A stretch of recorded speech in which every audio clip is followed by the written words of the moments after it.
یعنی شیطان کی موت کیسے ہوگی، ملک الموت کس طرح اس کی روح نکالیں گے، آئیے جانتے ہیں اس ویڈیو میں۔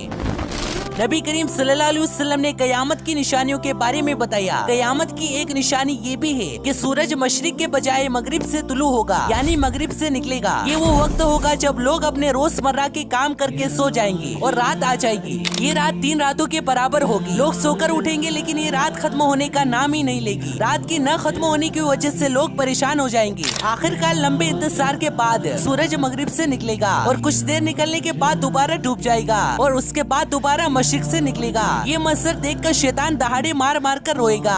شیطان کو اس طرح روتے دیکھ کر اس کے چیلے اس سے کہیں گے، حضرت ہم نے آپ کو کبھی اس طرح روتے نہیں دیکھا، آج کیا ہو گیا؟ وہ کہے گا، تم نے نہیں دیکھا سورج مغرب سے طلوع ہو گیا، یہ میری موت کی نشانی ہے۔ اللہ تعالیٰ ملک الموت سے فرمائے گا، میں نے آج تم کو تمہارے مددگار فرشتوں کے برابر قوت اور طاقت دے دی، جاؤ میرے غصے اور میرے غضب کا لباس پہن کر اور ابلیس ملعون کی روح نکالو اور اس کے ساتھ تمام انسانوں اور جناتوں کی روح بھی قبض کرو اور دوزخ کے دروگا سے کہہ دو کہ دوزخ کے دروازے کھول دے۔ اس کے بعد ملک الموت غصے میں بہت سے فرشتوں کے ساتھ دنیا میں اس طرح آئیں گے کہ آسمان اور زمین والے اگر دیکھ لیتے تو پگھل جاتے۔ ابلیس کے پاس پہنچ کر بہت زور سے ڈانٹ پلائیں گے، جس سے ابلیس بہت بری طرح دہاڑے مار مار کر چلائے گا، چیخے گا، اور اس کا چیخنا اور چلانا اور اس کی فریاد اتنی دردناک ہوگی کہ دنیا والے اگر اس کی آواز سن لے تو بے ہوش ہو جائیں گے۔ ابلیس یعنی شیطان ملک الموت سے کہے گا کہ تم مجھ کو کہاں لے کر جاؤ گے؟ ملک الموت اس سے کہے گا کہ وہاں جہاں تیری وجہ سے لاکھوں کروڑوں مسلمان چلے گئے، میں تجھے بھی آج اسی گڑھے میں دھکیل دوں گا۔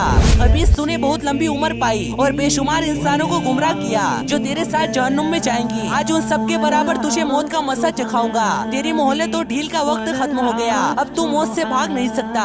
ابلیس گھبرا کر مشرق کی طرف بھاگے گا تو کبھی مغرب کی طرف، لیکن ہر طرف اپنے سامنے ملک الموت کو پائے گا۔ وہ زمین میں غوطہ لگائے گا اور دوسری جگہ سے نکلے گا، مگر وہاں پر بھی ملک الموت کو پائے گا۔ وہ سمندر میں گھسنے کی کوشش کرے گا تو سمندر اس کو باہر نکال کر پھینک دے گا۔